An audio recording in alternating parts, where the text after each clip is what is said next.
Om Shri Satnam Sakhi.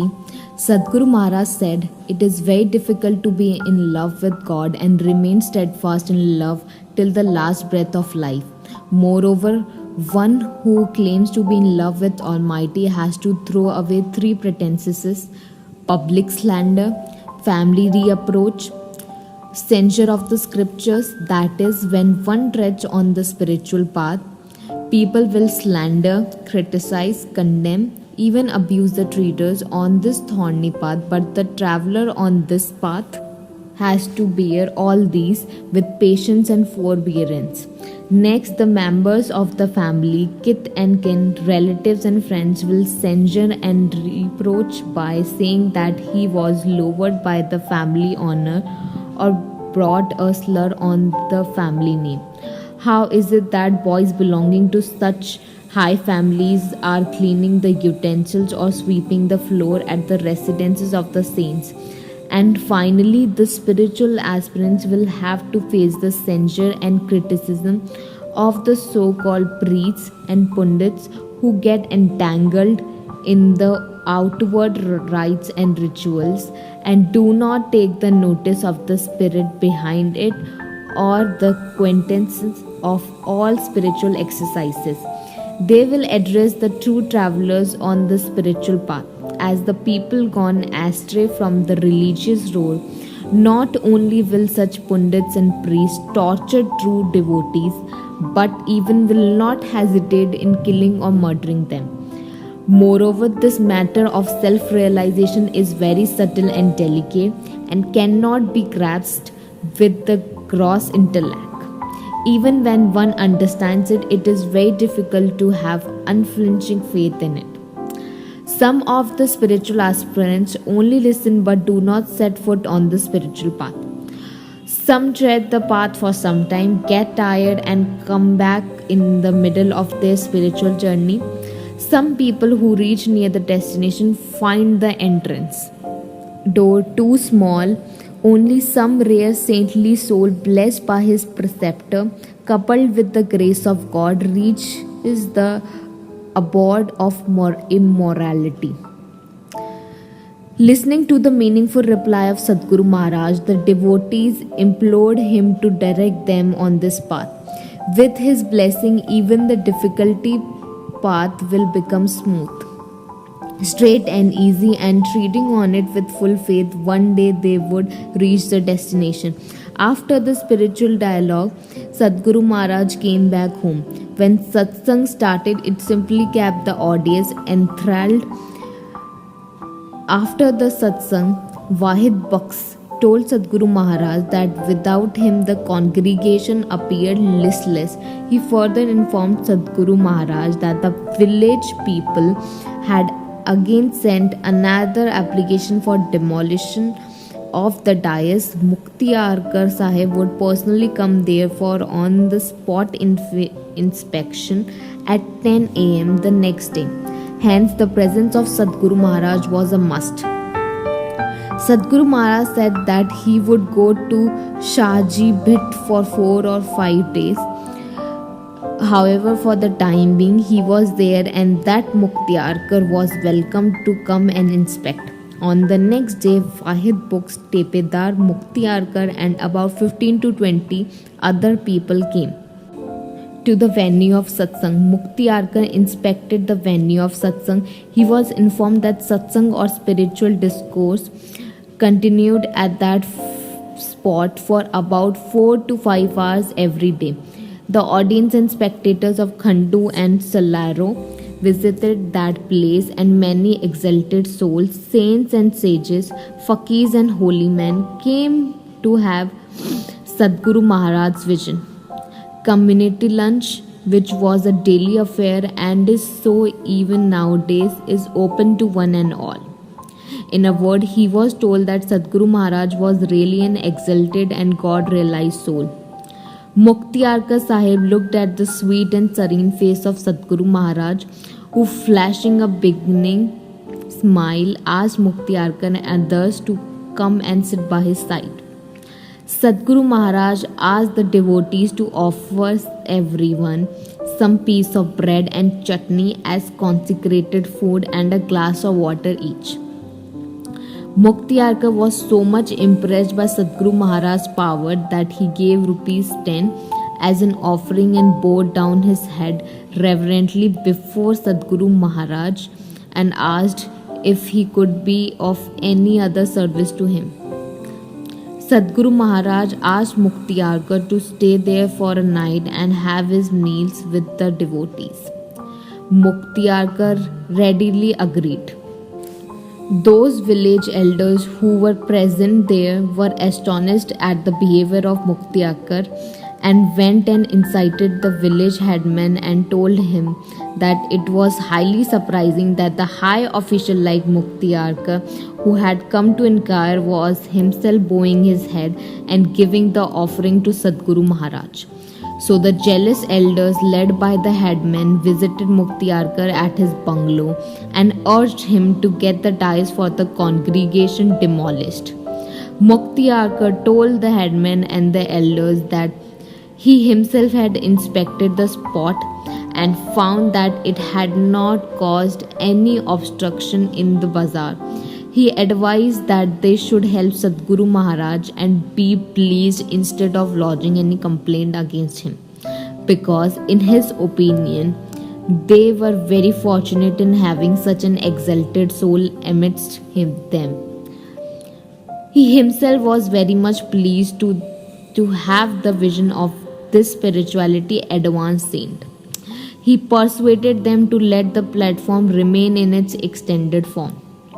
Disappointed, the village chief and other elders thought of sending the application to Deputy Collector of Hyderabad, Sindh. For this purpose, they called a panchayat. The village chief asked those people to raise their hands who were in favor of sending an application for demolition of platform to Deputy Collector. As many as 75% raised their hands in favor of the motion, but 175% were against the motion. The majority of the village people were against the motion for sending some complaint to Deputy Collector Hyderabad, because in their opinion Sadhguru Maharaj was a real saint, that satsang was conducted daily for the welfare of one and all, irrespective of caste, creed and color.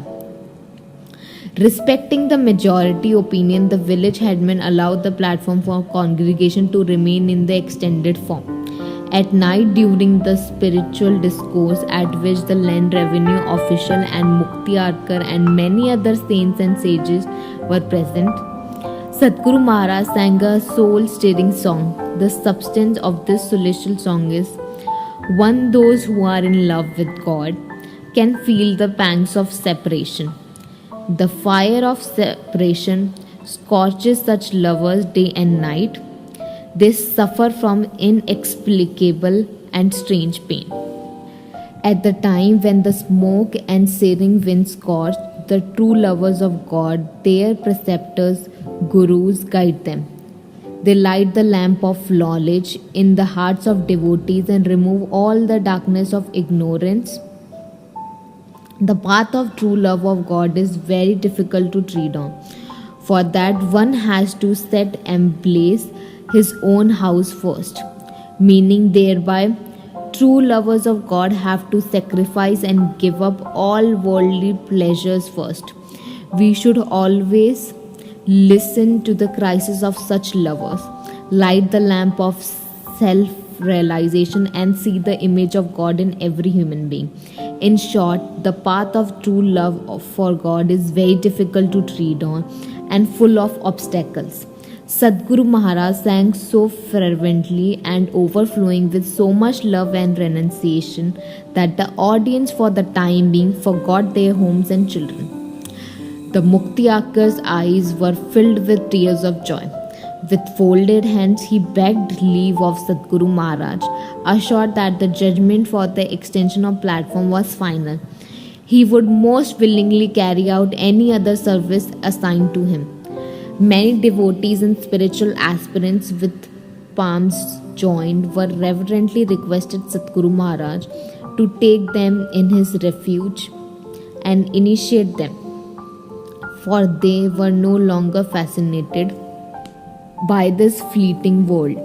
Sadhguru Maharaj asked them to come the next day. On the next morning, quite a good number of spiritual aspirants were initiated by Sadhguru Maharaj.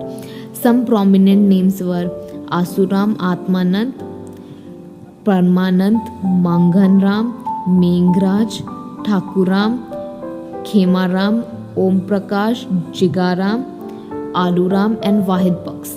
Day by day, Sadhguru Maharaj felt disenchanted with this fleeting world and was more and more interested and inclined towards love, renunciation, and spiritual association. One day, Maharaj Hundaldas Sharma attended Sadhguru Maharaj Satsang. After the spiritual discourse was over, he requested Sadhguru Maharaj to offer him some divine food, for he felt very much spiritually starved. With eyes full of tears, he said he would get great peace and tranquility after eating such divine food. Sadhguru Maharaj said, "You yourself are an erudite scholar, well versed in scriptures and preaching and sermonizing.